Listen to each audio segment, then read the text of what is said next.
Hi friends, welcome to వందు channel. ఈరోజు మన మినీ వ్లాగ్ వచ్చేసి నా కంఫర్ట్ ఫుడ్. నేను మా మమ్మీ వాళ్ళ ఇంటికి వెళ్ళినా, నేను ఏ ట్రిప్కి వెళ్ళి వచ్చినా నాకు ఈ కర్రీ తినాలనిపిస్తుంది విత్ రైస్. సో ఏంటి ఈ కర్రీ అనేది ఈజీ కర్రీ. నాకు తెలిసి ఆల్మోస్ట్ అందరూ చేసుకుంటారు ఈ కర్రీ.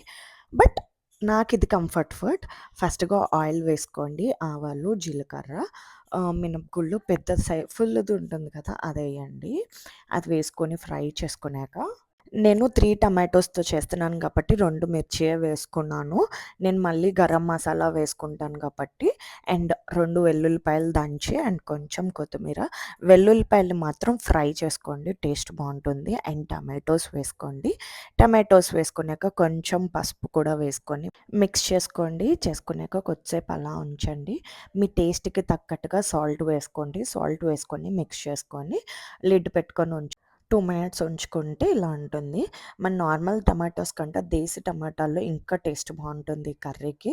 అండ్ చూసారా మెత్తగా అయిపోయింది. ఈ లోపల నేను మిల్క్ కూడా బాయిల్ చేసుకుంటున్నాము. రైస్ కూడా పెట్టేసుకున్నాము ఆల్రెడీ. అండ్ రైస్ ఉడికే లోపల ఈ కర్రీ అయిపోతుంది. అంత సింపుల్ కర్రీ. అండ్ మగ్గిపోయిన తర్వాత కొంచెం ధనియాల పొడి అండ్ ఆల్రెడీ 2 పచ్చిమిరపకాయలు వేసాం కాబట్టి నేను కొంచెం గరం మసాలా వేసుకుంటున్నాను హోమ్‌మేడ్. వేసుకొని మిక్స్ చేసుకోండి. అంతే. మీన్‌వైల్ మా బాబు ఇక్కడ ఆడుకుంటున్నాడు. నేను ఈ కర్రీ చేసే లోపల ఈ కర్రీ ఎప్పుడు నేనే చేసుకుంటాను. నా చేతులతో చేసుకుంటే నాకదొక తృప్తిలా ఉంటుంది. అండ్ కర్రీ కూడా అయిపోయింది. అండ్ రైస్ కూడా అయిపోయింది. అండ్ ఫస్ట్ ప్లేట్‌లో కర్రీ వేసుకోవాలి కాబట్టి కర్రీ, దాని తర్వాత వేడి వేడి అన్నం కూడా వేసుకున్నాక అండ్ కొంచెం ధనియాల పొడి, నెయ్యి వేసుకున్నాను. మీరు ఈ టైప్ కర్రీ చేస్తారా లేదో నాకు చెప్పండి.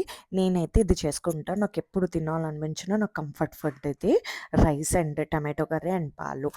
Subscribe. See you next video.